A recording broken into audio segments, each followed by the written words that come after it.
Pahit natin, saka natin ilagay sa oven. Another chicken rice recipe po tayo. Tawag nila ay kaboli. Sa kaldero, ilagay natin yung manok. Lagyan natin ng asin, bay leaves, cinnamon stick, whole black pepper. At saka nating takpan at hayaang kumulo at maluto. Pag naluto na, ilagay natin siya sa oven plate. Saka natin pahiran ng pinaghalong lemon juice, saffron, olive oil, salt, and black pepper. Pahit natin, saka natin ilagay sa oven. Sa isang kaldero, maglagay tayo ng ghee oil o kaya butter. Lagyan natin ng sibuyas. Haluin hanggang maluto.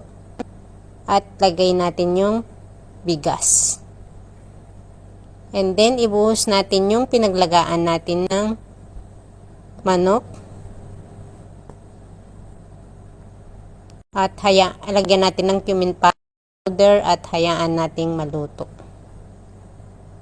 Pag naluto na yung kanin, ilagay natin yung manok na nilagay natin sa oven. Saka natin takpan at hayaang maluto sa mahinang apoy. Yan, mahinang apoy lang. Ayan, naluto na siya. Thank you for watching.